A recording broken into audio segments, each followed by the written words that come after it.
এর উপমাতেই সরাসরি ঢুকে পড়া যাক। উপাদানগুলো থেকে একটা খুব সাধারণ গাণিতিক সমীকরণ বেরিয়ে এসেছে। মানে সাবজেক্ট, তার সাথে একটা পার্টিকেল, এরপর অবজেক্ট, আর শেষে একটা এন্ডিং বা সমাপ্তি। হ্যাঁ, এটাই বেসিক স্ট্রাকচার। কিন্তু আমি যখন এটা নিয়ে আরেকটু গভীরে গেলাম, একটা অদ্ভুত ধাঁধায় আটকে গেলাম। জাপানি ভাষার ৩টি বর্ণমালার একটি তো হিরাগানা, তাই না? হ্যাঁ, যেটা মূলত ধ্বনিভিত্তিক বর্ণমালা। ঠিক। তো এই হিরাগানা বর্ণমালায় একটা অক্ষর আছে যাকে বলা হয় হা। হ্যাঁ, কিন্তু এই একই অক্ষর যখন বাক্যের কর্তা বা সাবজেক্টের ঠিক পাশে বসে ওই ট্রেনের কাপলিং বা আংটা হিসেবে কাজ করে, তখন জাদুকরীভাবে এর উচ্চারণ পাল্টে গিয়ে হয়ে যায় ওয়া। হ্যাঁ, এটা অনেকের কাছেই শুরুতে বেশ অদ্ভুত লাগে। এটা তো রীতিমতো বিভ্রান্তিকর। মানে একটা অক্ষরের উচ্চারণ তার জায়গা অনুযায়ী কেন বদলে যাবে? এর পেছনের ইতিহাস আর মেকানিজমটা কিন্তু বেশ মজার।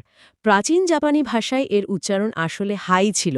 তাই নাকি? হ্যাঁ, কিন্তু সময়ের সাথে সাথে মানুষ কথা বলার সময় এই নির্দিষ্ট পার্টিকেলটির উচ্চারণ নরম করতে করতে ওয়াতে রূপান্তর করে ফেলেছে।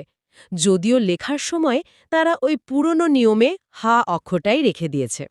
ব্যাকরণের ভাষায় এই ওয়া হল একটি সাবজেক্ট মার্কার বা টপিক মার্কার। টপিক মার্কার মানে এটা দিয়ে কি বোঝায় আসলে?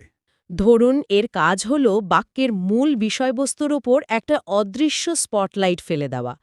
যখন কেউ বলছে আমি ছাত্র, তখন আমির জাপানি প্রতিশব্দ ওয়াতাশির ঠিক পরে ওয়া বসিয়ে মূলত বুঝিয়ে দেওয়া হচ্ছে যে এই যে বাক্যটা এখন তৈরি হচ্ছে তার মূল আলোচনার বিষয়বস্তু হলাম আমি নিজে। ও আচ্ছা।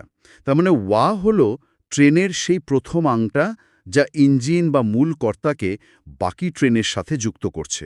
একদম তাই। এরপর তো আসছে অবজেক্ট বা তথ্য, যেমন মারিয়া বা ছাত্র। কিন্তু ট্রেনের তো একটা শেষ বগি থাকতে হবে, যা ট্রেনটাকে সুন্দরভাবে থামাবে।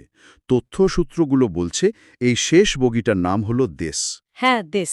উদাহরণস্বরূপ ওয়াতাশি মম মারিয়া দেশ মানে আমি হই মারিয়া, অথবা মিরা সান ওয়া গাকুসেই দেশ, যার মানে মিস্টার মিলার একজন ছাত্র। ইংরেজিতে যেমন বাক্যের মধ্যে অ্যাম, ইজ বা আর বসে, জাপানিতে তেমন সরাসরি কোনো ক্রিয়াপদ না থাকলে বাক্যের একদম শেষে গিয়ে এই দেশ বসে। ঠিক ধরেছেন। কিন্তু আমার প্রশ্ন হল, বাক্যটাকে তো শুধু ওয়াতাশি ওয়া মারিয়া বলেও শেষ করে দেওয়া যেত। এই দেশের বাড়তি কাজটা কি?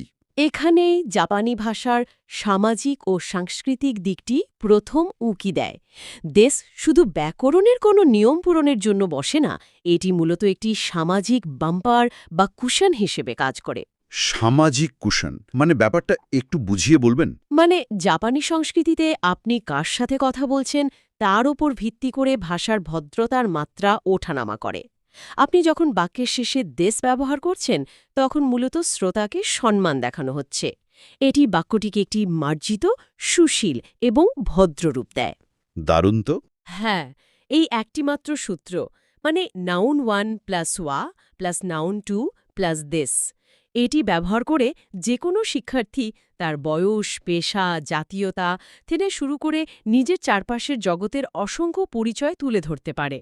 এই গাণিতিক ব্যাপারটা আসলেই চমৎকার। আমি শুধু কাঠামোর মধ্যে নতুন নতুন শব্দ বসিয়ে দেব। ওয়াতাশি ওয়া ২১ সাইদেস মানে আমার বয়স ২১ বছর, বা ওয়াতাশি ওয়া ইঞ্জিনিয়ার দেশ মানে আমি ইঞ্জিনিয়ার।